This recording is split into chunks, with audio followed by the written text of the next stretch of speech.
हरिः ओम तच्छंयोरावृणीमहे गातुं यज्ञायां गातुं यज्ञपतये दैवी स्वस्तिरस्तु नः स्वस्तिर्मानुषेभ्यः ऊर्ध्वं जिगातु भेषजं शन्नो अस्तु द्विपदे शं चतुष्पदे ओम शांति शांति शांतिः प्राकृत धर्मानाश्रयम् अप्राकृत निखिल धर्म रूपमिति निगम प्रतिपाद्यं यत्तच्छुद्धं साकृतिस्तौमि शरण्याति धन्यो धरण्यां वरेण्यो वरिवर्तिगण्यो यतन्ना न कोपि गतिर्विठ्ठलेशे रतिर्विठ्ठलेशे मतिर्विठ्ठलेशे सदा वै ममास्तु प्रभुरनंद कुमारो मे स्वामिनी वृषभानुजा कृतार्थोऽहं कृतार्थोऽहं कृतार्थोऽहं न संशय कृष्णं वन्दे जगद्गुरुम्। ओम सहना भवतु सहनौ भुनक्तु सह वीर्यं करवावहै तेजस्विनावधीतमस्तु मा विद्विषावहै।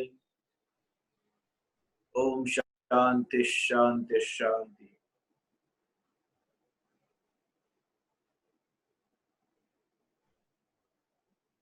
एक दिव्य नाम जिसे हम रेखाबेन भरत भाई राजपोपट के नाम से जानते हैं।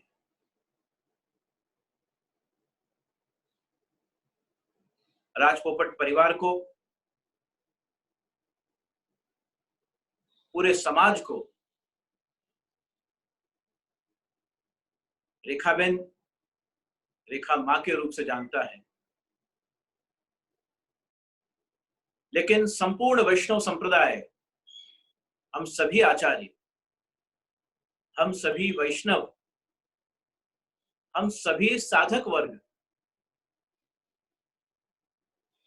पूज्य मां के नाम से हम रेखाबेन को बुलाते रहे, पुकारते रहे। रेखा मां केवल राजपोपट परिवार की सदस्य नहीं थी, रेखा मां पूरे पुष्टि भक्ति संप्रदाय में जो विद्याविलासी हैं, जो अध्ययन अध्यापन करने वाले हैं, जो ग्रंथों में रुचि रखने वाले हैं, और विशेषकर जो श्रीमद् भागवत जी का अनुसंधान करते हुए चिंतन करने वाले जिज्ञासु वर्ग हैं, उन सभी चिंतकों के लिए रेखा मां एक अप्रतिम उदाहरण है। अपने परिवार का उत्तरदायित्व निभाते हुए, अपने बच्चों को संस्कार देते हुए, संपूर्ण रूप से परम श्रद्धेय पूज्य श्री नवनीत प्रिय जी शास्त्री जी के मार्गदर्शन में संप्रदाय का अध्ययन करके, श्रीमद् भागवत जी का चिंतन करके, जिस प्रकार से गोलोकवासी परम श्रद्धेय पूज्य श्री रेखा मां ने एक अद्वितीय उदाहरण वैष्णव संप्रदाय के, वैष्णव परिवार के लिए और समस्त वैष्णव अनुयायियों के लिए जो उन्होंने अपना ये दिव्य चिंतन का दर्शन कराते हुए जो प्रदान किया है, वो आने वाले युगों तक ये संप्रदाय याद रखेगा। मुझे कहने दो कि रेखा मां केवल कोई एक परिवार की सदस्य नहीं थी, मां समस्त वैष्णव परिवार का प्रतिनिधित्व करती थी। रेखा मां स्वयं, आप विचार करिए, अपने जीवन यात्रा में कहां से, काबुल से कैसे होते हुए वो कहां पहुंचे। अपनी जीवन यात्रा के दरमियान उन्होंने जो अनुभव किए हैं, और मैं निश्चित स्मरण करूंगा गोलोकवासी पूज्य श्री भरत भाई राज को, हमारे भरत भाई के बिना रेखा माँ के ये मनोरथ कैसे पूर्ण होते। जो जो रेखा माँ के मन में लौकिक अलौकिक मनोरथ जगे हैं, उन सभी को स्वागत करते हुए परम आत्मीयता से, परम प्रेम से हर इच्छा को, हर मनोरथ को उत्सव में बदलने का कार्य, सेलिब्रेशन में बदलने का कार्य पूज्य भरत भाई ने किया है। ये युगल दंपति अद्वितीय है। उनके बारे में क्या कहा जा सकता है, जो समुचित वैष्णव सृष्टि के लिए उदाहरण रूप है। इस संसार में जहां निरंतर अहंकार, ईगो, स्पर्धा, कंपटीशन,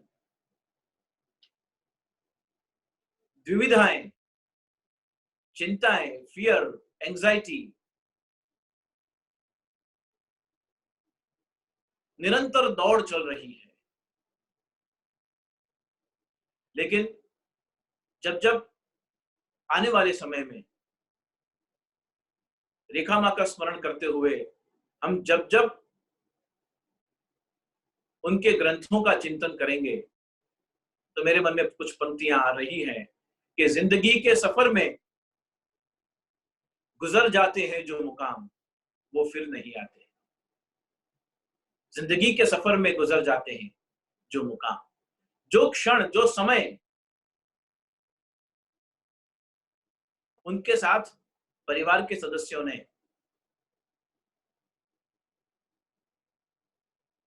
स्टाफ ने,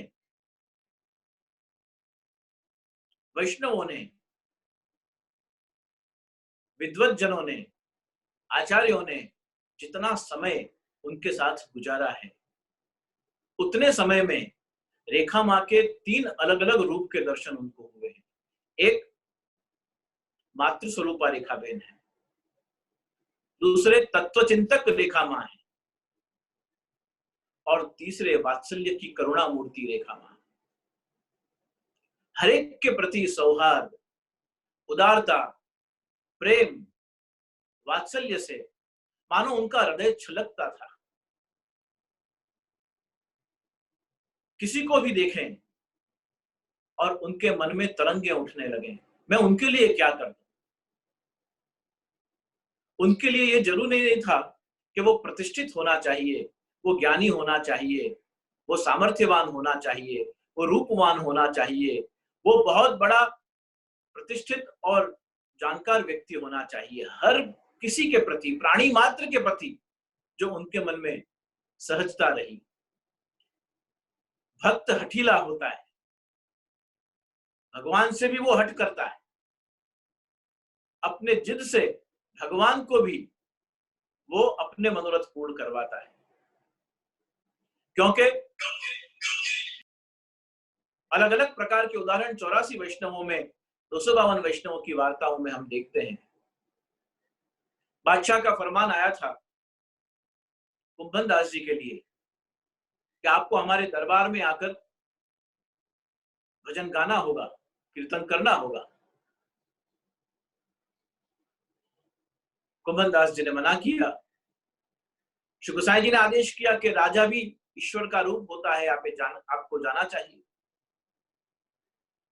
कुंभन दास जी गए फतेहपुर सीकरी, और फतेहपुर सीकरी जाकर बादशाह की सलामत के सामने खड़े हुए,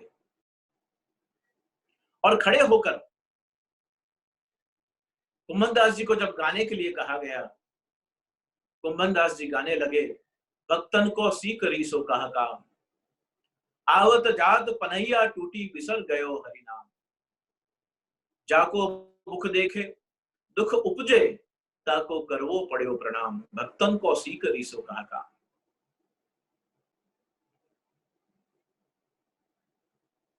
मटेरियलिस्टिक वर्ल्ड में व्यक्ति के पास संपन्नता हो,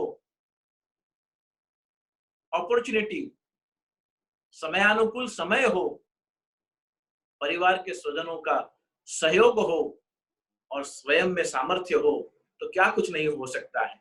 लेकिन रेखा माँ ने अपनी ये सभी ऊर्जाओं को कुंभन दास की तरह केवल श्री कृष्ण चरणों में समर्पण किया है, केवल कृष्णा अर्पण किया। श्री यमुना जी कभी उनको हाथ पकड़कर श्री कृष्ण चरणारविंद तक ले गई, तो कभी श्री महाप्रभु जी हाथ पकड़कर श्री कृष्ण चरणार तक लेके गई। कभी स्वयं बाल रूप से, किशोर रूप से और प्रौढ़ रूप से त्रिविध नामावली में अलग अलग तीनों रूप से मानो श्री कृष्ण ने उनके हृदय में विराज कर अपने ही स्वरूप का गुणगान रेखा मां की कलम से करवाया है। मुझे कहने दो, श्री नवनीत प्रिय शास्त्री जी के दिव्य मार्गदर्शन और आशीर्वाद में, अनेक वल्लभ कुल आचार्यों के मार्गदर्शन में, कई विद्वान पंडित शास्त्रियों के मार्गदर्शन में केवल ग्रंथों का लेखन नहीं किया, उसका चिंतन भी किया, उसका मनन भी किया और अपने व्यवहार में, जीवन में उन सिद्धांतों का पालन भी किया। एक बात तो ये होती है कि हम बहुत पढ़ लिख लिए, हमको बहुत जानकारी हो गई, हम परम ज्ञानी हो गए, लेकिन ज्ञानी होने के बाद अपने विवेक को न भूलते हुए अपने हृदय की रुजुता को बनाए रखना, उस वात्सल्य को बनाए रखना, उस करुणा को बनाए रखना, उस प्रेम और सरलता को बनाए रखना हर किसी के बस की बात नहीं होती। छोटी छोटे दान करके, छोटे छोटे कार्य करके भी समाज में हम देखते हैं कई लोग बहुत बड़े बड़े सम्मानों की अपेक्षा रखते हैं, बड़े बड़े आयोजनों की अपेक्षा रखते हैं। रेखा मां का एक ही मनोरथ रहा, एक ही अपेक्षा रही, प्रभु की प्रसन्नता और वल्लभ का आश्रय। ये दोनों इतने मजबूत किनारे उनके जीवन में रहे, जिसकी वजह से उनके जीवन की ये सरिता जो धारा है वो अस्खलित रूप से बहती रही। उनके जीवन में ऐसा कभी नहीं आया कि गहरे ताल मिले नदी के जल में, नदी मिले सागर में, सागर मिले कौन से जल में, कोई जाने ना।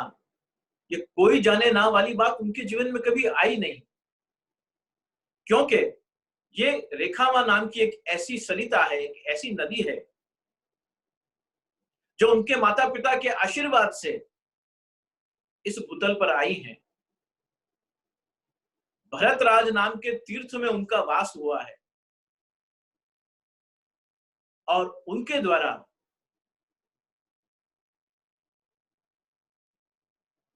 व्रज के रूप में मेहुल राज का जन्म हुआ और गंगा यमुना सरस्वती के रूप में शीतल जी का, मित्तल जी का और राधिका का जन्म हुआ।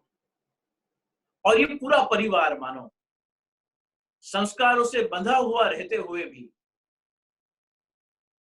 इस प्रकार से अपने व्यवसाय में जुड़ा हुआ रहा, अपने समाज से जुड़ा हुआ रहा, अपने मित्रों से, अपने परिचितों से जुड़ा हुआ रहा, हर किसी से संबंध, व्यवहार, प्रेम, वात्सल्य रखते हुए रेखा मां ने मानो सबको इस प्रकार से बांधा, अपने आगोश में लिया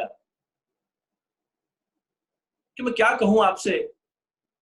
ऐसे भगवतीय, ऐसी दिव्य आत्मा, ऐसे महापुरुष, ऐसी दिव्य चेतनाएं कभी कभी अवतरित होती है और उनके अवतरण का समय वो स्वयं निर्धारित करते हैं और उनके विदाई का समय भी वो स्वयं निर्धारित करते हैं। हम सभी को विदाई देकर, इस संसार को छोड़कर, वो नवमी के दिन भी जा सकती थी, दशमी के दिन भी जा सकती थी, द्वादशी बारस के दिन भी जा सकती थी, लेकिन भरोसो श्री वल्लभ ही को भारी, काहे को मन भटकत डोलत, जो चाहे फलकारी, श्री विठ्ठल गिरधर सब बालक, जगत कियो उद्धारी, पुरुषोत्तम प्रभु नाम मंत्र दे, चरण कमल सिर धारी, भरोसो श्री वल्लभ ही को भारी।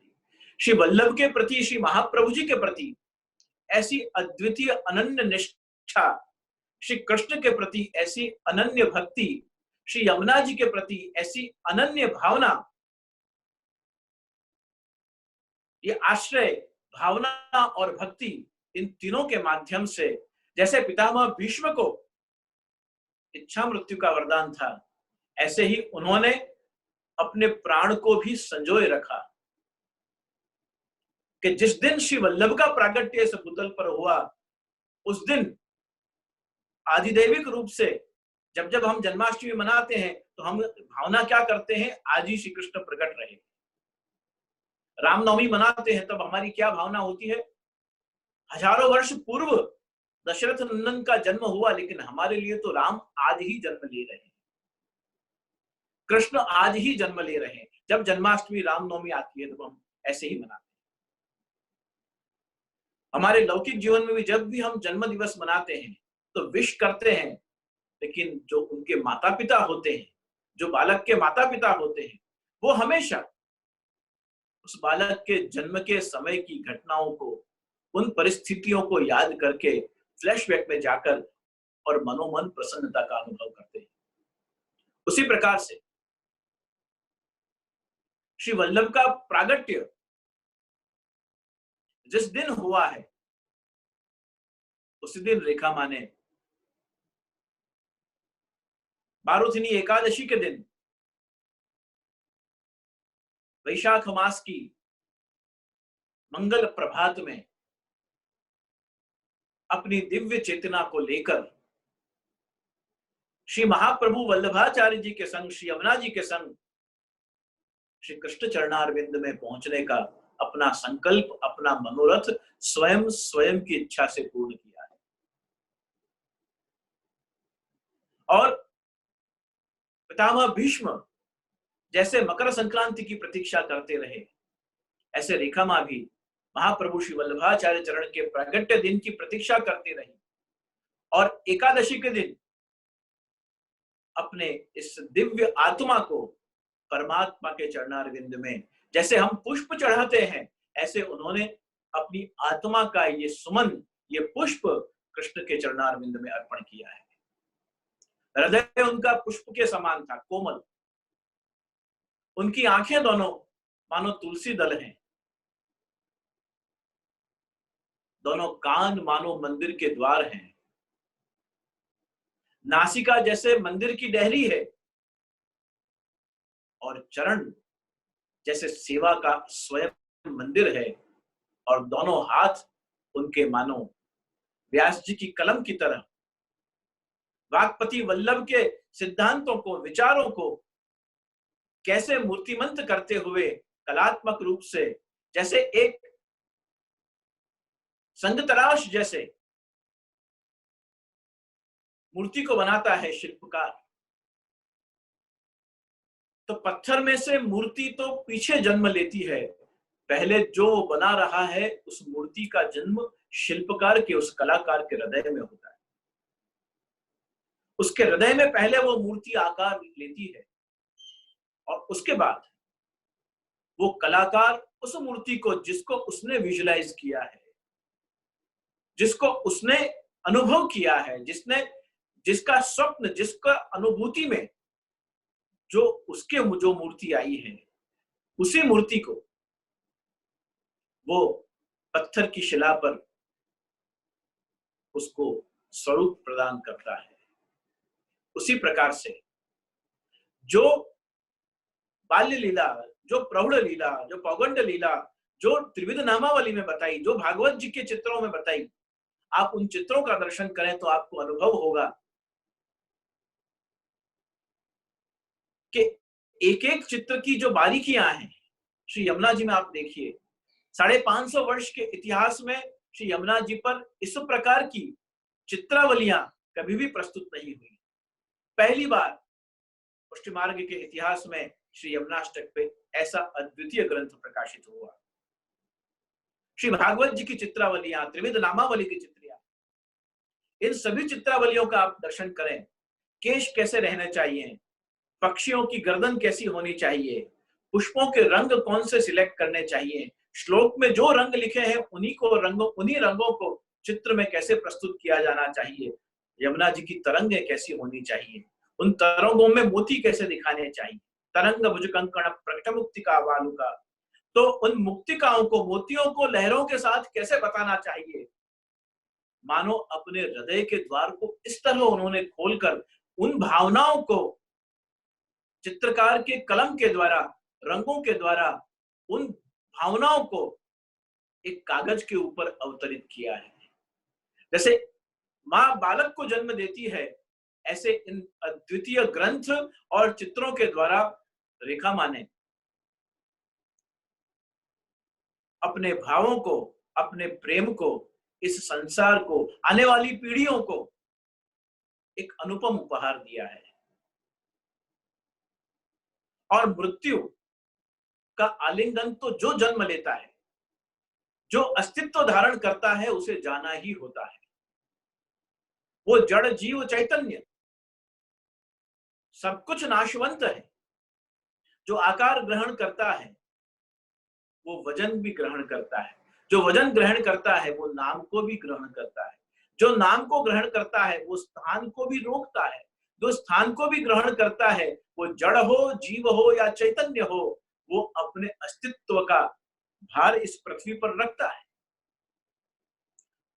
पर साथ ही साथ जो आकार लेता है, वजन को प्राप्त करता है, नाम को धारण करता है, अपने अस्तित्व को लेकर चलता है, उसका समाप्त होना, उसका नाश होना भी अवश्यंभावी है।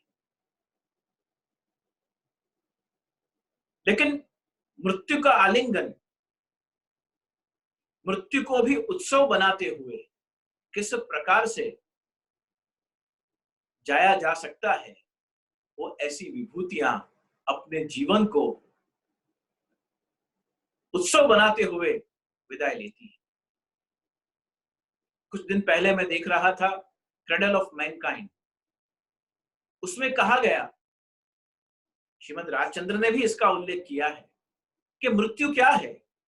जैसे क्रेडल, जैसे झूला होता है, झूला इस तरफ जाता है तो भी क्षण भर के लिए रुकता है, इस तरफ आता है तो भी क्षण भर के लिए रुकता है और फिर अपनी यात्रा को प्रारंभ करता है।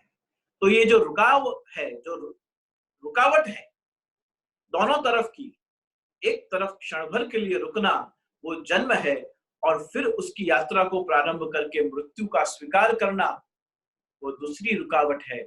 फिर पुनः अपनी यात्रा को प्रारंभ करना, फिर जन्म लेना, पुनरपि जननम पुनरपि मरणम पुनरपि जननी जठरे शयनम, ये साइकिल चलती रहती है। पर जो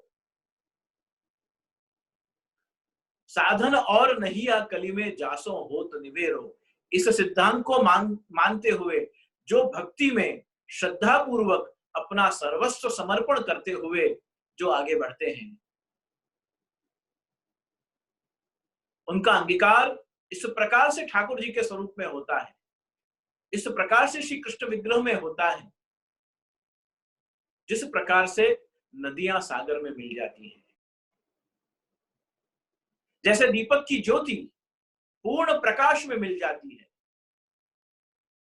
जैसे पुष्पों से उठने वाली सुगंध पूरे वातावरण को पवित्र करती है, जैसे मधुर पक्षियों के कंठ से उठने वाला कलरव पूरे वातावरण को आह्लादित कर देता है, इसी प्रकार से इस प्रकार के पुण्यात्माओं के, इस प्रकार की दिव्य चेतनाओं की जब जब ये मृत्यु का स्वीकार करते हैं, आलिंगन करते हैं, तब तब पूरे वातावरण को पवित्र करते हुए, उत्सव बनाते हुए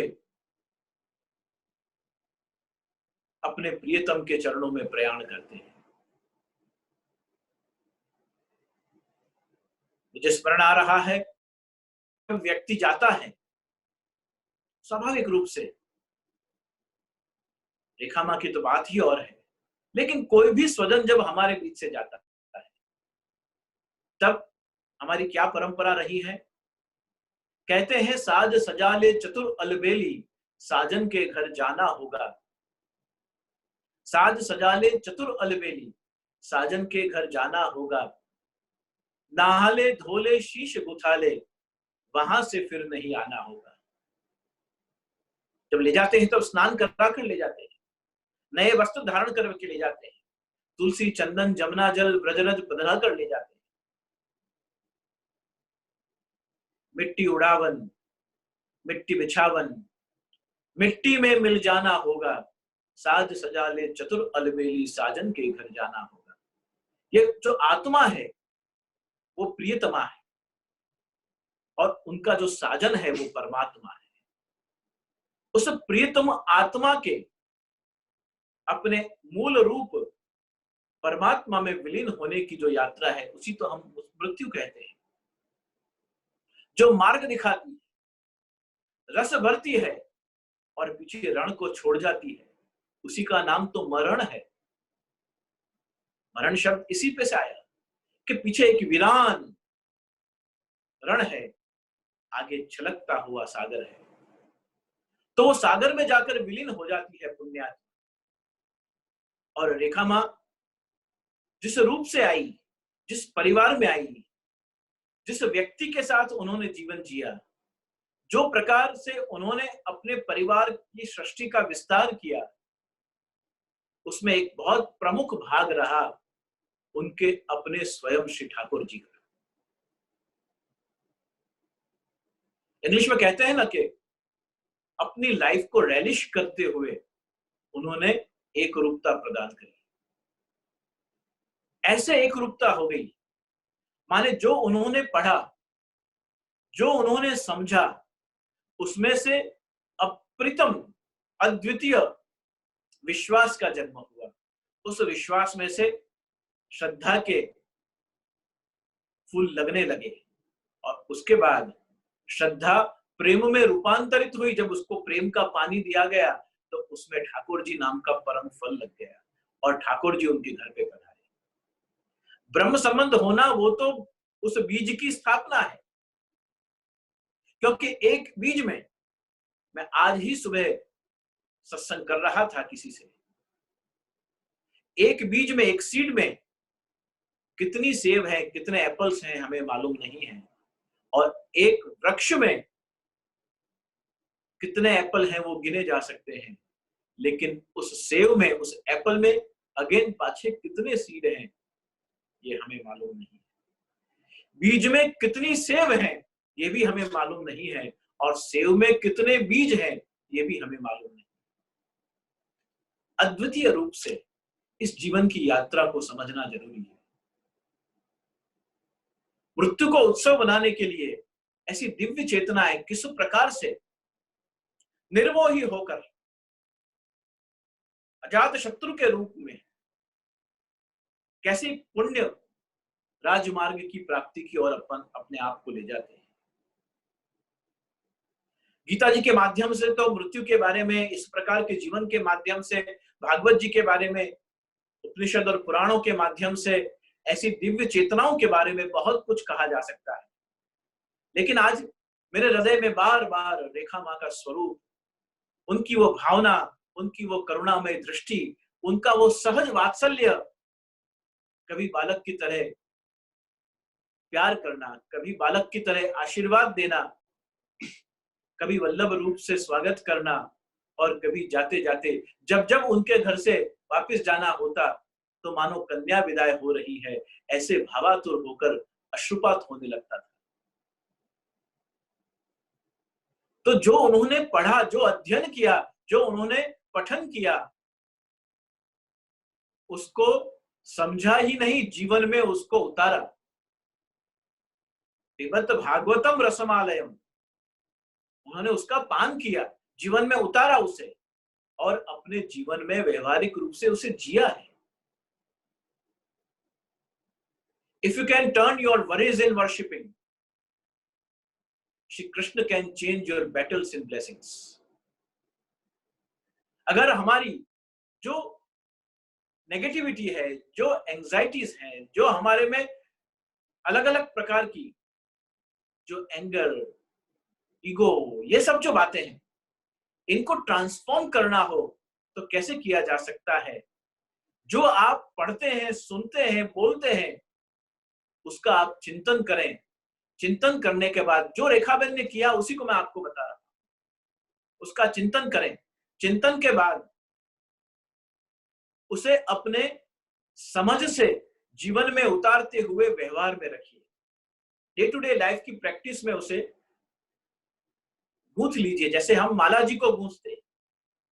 और उसके बाद उस माला जी को, उस गूंथी हुई भावना को, हमारी अप्रतिम श्रद्धा को, उस अद्वितीय प्रेम को ठाकुर जी के चरणों में कृष्णार्पण कर दीजिए। वो कृष्णार्पण होते ही मानो आपकी पलट दिनी मेरी नयन पुतरिया, हमारे सोचने का, व्यवहार का, भाषा का पूरा दृष्टिकोण ही बदल जाता है। बाह्य रूप से हमें ये लग सकता है कि ये बहुत जिद कर रहे हैं, ये हठ करते हैं, ये बहुत स्पष्ट वक्ता है, ये बहुत मुंह पे कह देते हैं, लेकिन वो उनकी अनावस्था है। उनका मूल रूप जो अलौकिक है, उनका जो मूल रस जो अलौकिक है, जो उनकी मूल भावना जो उनके हृदय में विराजती, चतुर्भिश्च चतुर्भिश्च चतुर्भिश्च त्रिभिस्तथा षड्भिर विराजिते योसौ पंचधार हृदय मम। तो ये पाठ हम करते हैं, लेकिन इस शब्दों को अगर जीना हो तो उसका उत्कृष्ट उदाहरण रेखा मां का जीवन है। उन्होंने पढ़ा, समझा, उतारा और जिया। ये चारों कॉम्बिनेशन हर एक के जीवन में होना संभव नहीं है। इष्ट कृपा हो, गुरु कृपा हो तो अवश्य हो सकता है, लेकिन हर कोई के जीवन में ऐसी कृपा का अभिवर्षण हो, इस प्रकार की कृपा का प्रसाद बरसे, ये जरूरी नहीं होता।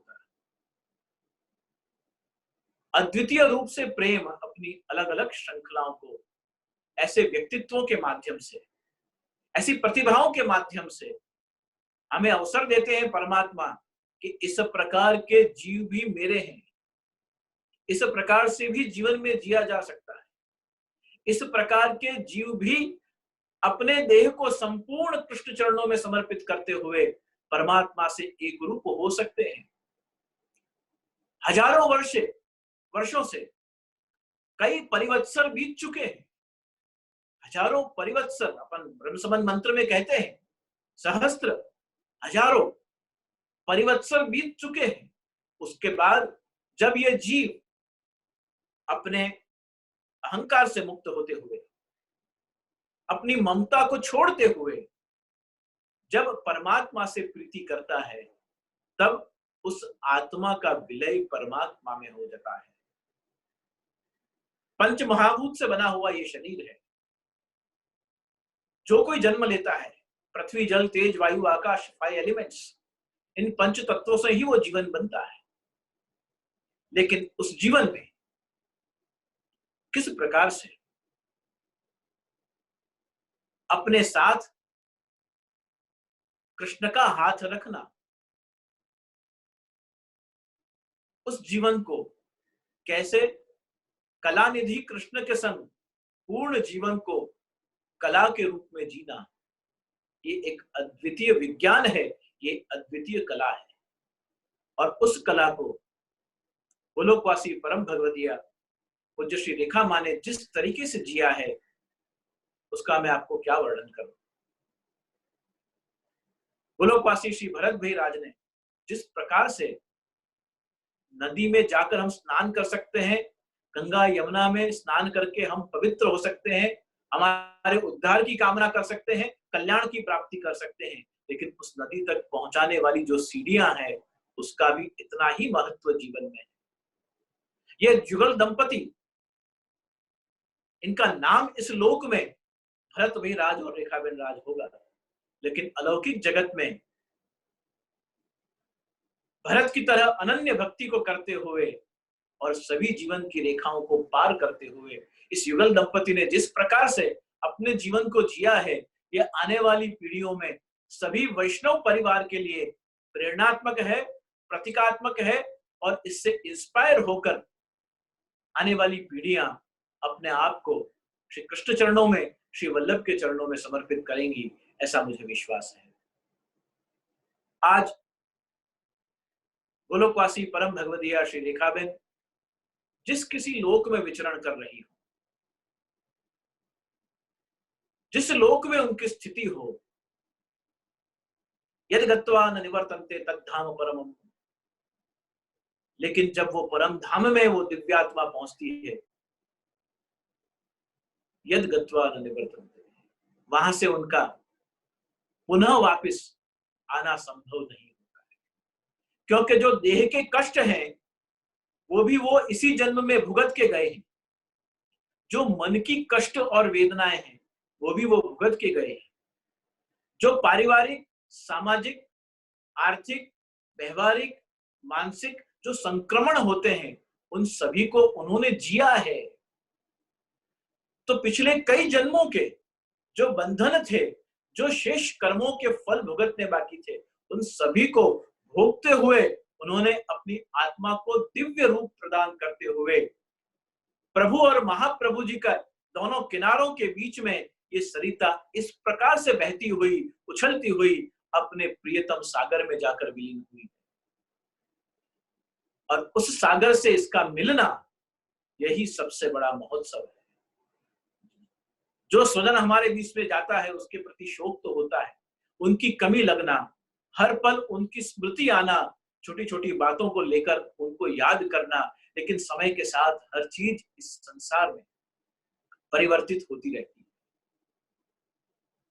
किसी के बिना जीवन अटकता नहीं, लेकिन किसी के बिना जीवन की एक कमी, एक खामी, एक रिक्त अवकाश हमेशा जीवन में अनुभूत होता रहता है।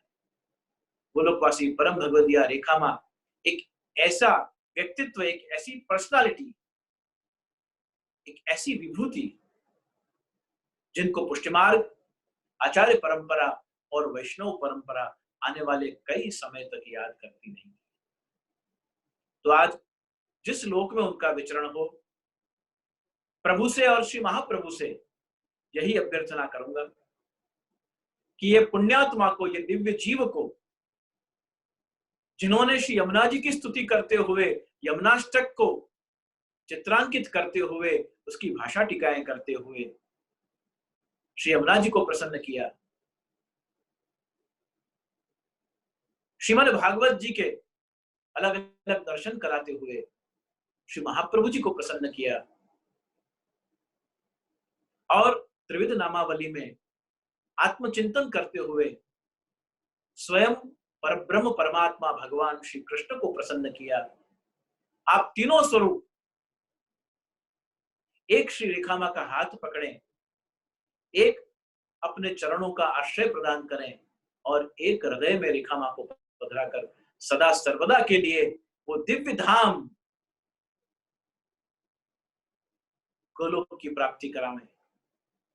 ऐसी अभ्यर्थना, ऐसी मेरी श्रद्धांजलि, ऐसी मेरी भावना, ऐसी मेरी भावांजलि गोलोकवासी परम भगवदीय श्री रेखाबेन के लिए व्यक्त कर रहा हूं।